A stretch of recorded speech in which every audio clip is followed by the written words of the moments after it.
সম্মানিত ভিউয়ার্স, আসসালামু আলাইকুম। আজকে এসেছি চিকলি ওয়াটার পার্ক। এই চিকলি ওয়াটার পার্কে অনেক স্মৃতি আমাদের। এইখানে ছোটোবেলায় আমরা এই জায়গাগুলোতেই ছোটোবেলায় আমরা ঘুরে বেরিয়েছি, বিভিন্নভাবে খেলাধুলা করেছি। এই চিকলির বিলেই আমরা গোসল করেছি। এই চিকলির বিলটা আমাদের রংপুর শহরের প্রাণকেন্দ্রে অবস্থান করছে।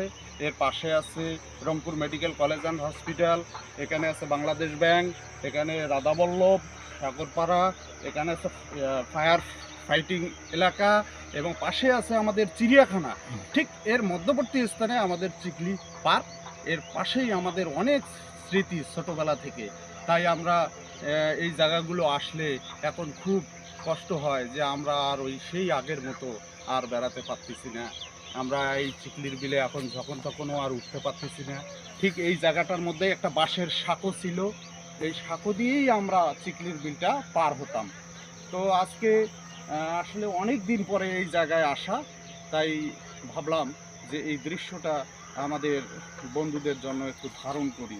তো মূলত বিষয়টা হচ্ছে, এটা হচ্ছে নাগরদোলা, সবচেয়ে বড় নাগরদোলা। আর এই নাগরদোলার পাশেই আছে আমাদের চিকলির বিল, সেখানে স্পিড বোর্ড চলতেছে। এরপরেই বিভিন্ন সরঞ্জাম খেলাধুলার সব কিছু এখানে ভিতরে আছে। যদিও এর গেট দুটো, একটি সাগরপাড়া আর একটি হচ্ছে জলকর হনুমানতলা গেট। যদিও আমরা এর ঠিক উল্টো পিছন দিকে এখানে আমরা অবস্থান করছি। ঠিক আপনারা দেখতে পারবেন এই যে এখানে আমাদের এই যে মানে এখানে যে জলাশয়গুলো ছিল আজকে পানায় পরিপূর্ণ। এই জলাশয়গুলো আজকে মানে পানি সেকে ফেলছে। এখানে মাছ, অনেকে মাছ করতেছে, মাছ ধরতেছে। ঠিক আজকে এই অবস্থায় আমাদের এই চিকলির বিল অবস্থান করতেছে। তো এই বলে আপনাদের সকলকে আন্তরিক অভিনন্দন ও শুভেচ্ছা জানিয়ে এখানেই শেষ করছি। আল্লাহ হাফেজ।